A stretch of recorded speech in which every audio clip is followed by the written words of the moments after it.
Everyone. सो IBACIO 2025 का notification issue हो चुका है। अप्रॉक्सीमेटली 3717 वैकेंसी है, ठीक है, जिसमें अनरिजर्व के लिए 1500 समथिंग, AWS, OBC, SC और ST के लिए इसका पूरा डिटेल्स यहाँ पर दिया गया है। नोटिफिकेशन की डेट की बात करें तो 14 जुलाई है और एप्लीकेशन जो विंडो ओपन होगी वो होगी 19 जुलाई से 10 अगस्त 2025 तक। तो इस वीडियो में मैं इसमें कंप्लीट डिटेल्स आपको बताने वाला हूँ। जॉब प्रोफाइल, एलिजिबिलिटी क्या होनी चाहिए और इसके साथ ही किस तरह से आपकी प्रिपरेशन स्ट्रेटजी होनी चाहिए। ये आपके लिए एक प्लेटिनम अपॉर्चुनिटी है।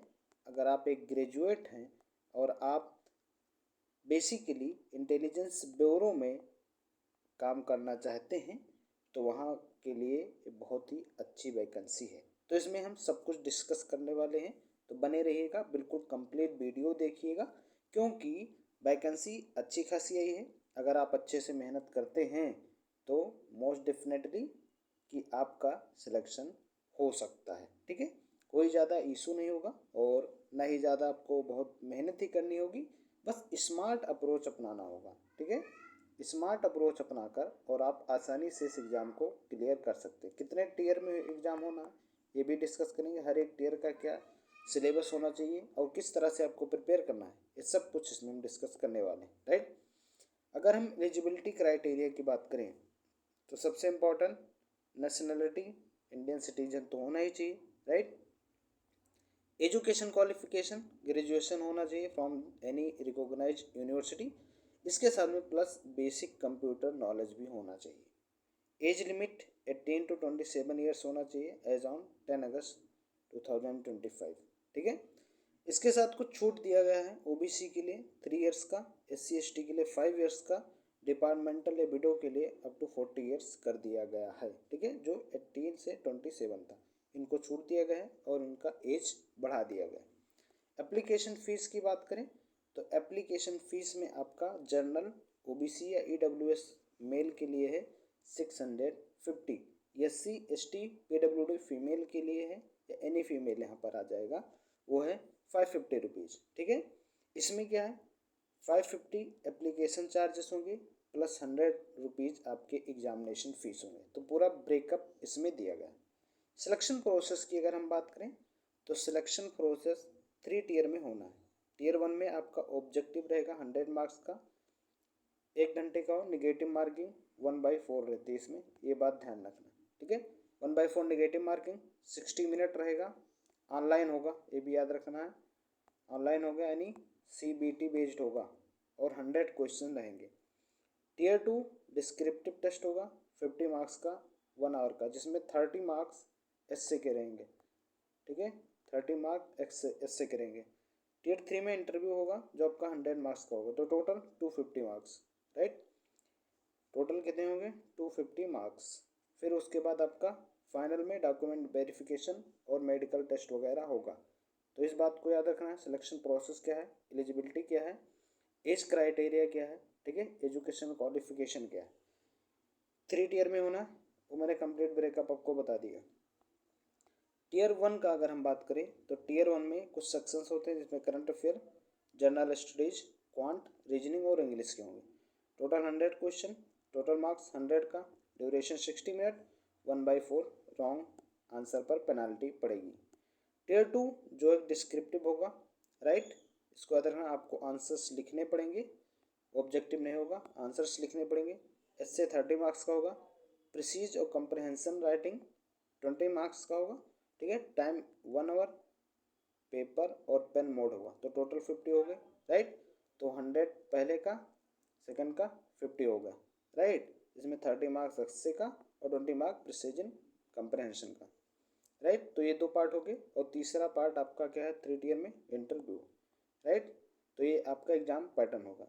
सैलरी और कैरियर की बात करें, पे लेवल 7, उसके बाद 44,900 से 1,42,000 प्लस HRA DA और अदर अलाउंसेस मिलेगी, यानी अच्छी खासी आपकी जॉब प्रोफाइल है, ओके।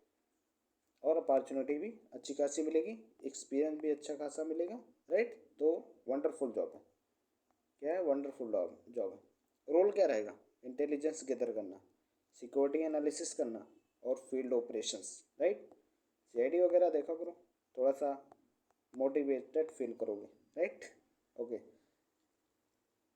प्रिपरेशन स्ट्रेटजी ये इंपॉर्टेंट होती है। पहली बात क्या करना है, सिलेबस को डाउनलोड करना, उसको समझना और उसके पैटर्न को समझना। करंट अफेयर को प्रिपेयर करिए, चाहे आप डेली कर रहे हैं तो अच्छी बात है, या कोई अगर आप मैगजीन पढ़ रहे हैं तब भी अच्छी बात है। मंथली कंपाइलेशन भी ज़रूरी है।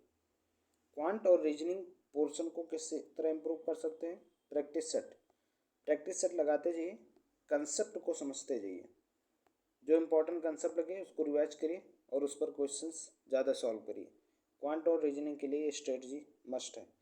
एस्से और इंग्लिश स्किल को मॉक राइटिंग से आप इम्प्रूव कर सकते हैं। कुछ एस्से के टॉपिक चूज करिए जो इम्पोर्टेंट हो और न्यूज में हो, करंट अफेयर में हो, उसको चूज करिए एंड देन स्टार्ट राइटिंग। ठीक है, प्रैक्टिस करना शुरू करिए। रेगुलर मॉक टेस्ट इंपॉर्टेंट होता है, इसलिए मैं यहाँ पर आपकी 2025 का मोस्ट एक्सपेक्टेड जो है एक सीरीज चला रहा हूँ क्वेश्चंस का, जिसमें 3 पार्ट हो चुके हैं, यानी 75 क्वेश्चन हो चुके हैं। अगर आप प्रिपेयर अच्छा खासा करना चाहें तो उससे एग्ज़ाम में चांसेस बहुत हैं, उससे क्वेश्चंस बहुत आ सकते हैं, राइट। उस मॉक को लगाइए, विद टाइमर एनालिसिस करिए कि कौन सा आपका वीक जोन है, कौन सा आपका स्ट्रॉन्ग जोन है, किस तरह से आपको क्वेश्चन को अटेम्प्ट करने जो क्वेश्चंस नहीं आते। ओके, नेशनल और इंटरनेशनल अफेयर्स को फॉलो करिए। मैं जो सीरीज चला रहा हूँ उसमें करंट अफेयर भी शामिल होता है, तो आप वहाँ से प्रिपेयर कर सकते हैं। अब कुछ टाइमलाइन है, 19 जुलाई से अगस्त तक आपको MHA.gov ministry of home affair की गवर्नमेंट के वेबसाइट पर आपको अप्लाई करना है। अगस्त से सितंबर की अगर हम बात करें, कोर सब्जेक्ट और मॉक इस पर फोकस करिए। टीयर 1 एग्ज़ाम आपका होगा अक्टूबर 1 में, और टीयर 2 जो नवंबर दिसंबर में होगा, प्लस इंटरव्यू भी हो जाएगा, तो नवंबर दिसंबर तक आपका फाइनल हो सकता है, right. I mean exam final हो सकते हैं। तो इस तरह से इस टाइमलाइन के अकॉर्डिंग आपको प्रिपरेशन करना है। कुछ टिप्स हैं। पहली बात तो NCERT को यूज़ करना मत भूलिए। डेली न्यूज़पेपर पढ़िए, या फिर जो भी आप किसी तरह करंट अफेयर की प्रिपरेशन कर रहे हैं वो करिए।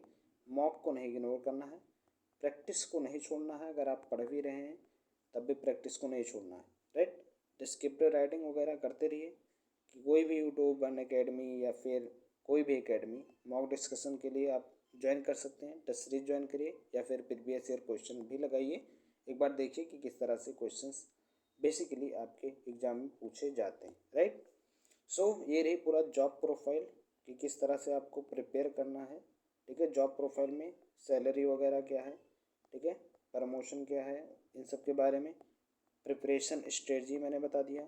NCERT को कभी भी इग्नोर नहीं करना है, ओके, कभी भी इग्नोर नहीं करना है। NCERT पे फोकस बनाइए, सबसे इम्पोर्टेंट है। MCQs को सॉल्व करिए, एनालाइज करिए, वहाँ से कंटेंट इकट्ठा करिए और देन रिवाइज करिए। ठीक है, ये इम्पोर्टेंट बन जाता है किसी भी एग्ज़ाम के लिए। आई होप सब कुछ क्लियर हो गया होगा इसके रिगार्डिंग। वैकेंसी अच्छी खासी है, चांसेस भी अच्छी खासे हैं, राइट। कोई ज़्यादा इशू भी नहीं है। टोटल 250 मार्क्स होंगे, जिसमें आपको थोड़ा सा प्रैक्टिस पर फोकस करना होगा and then you can clear, right.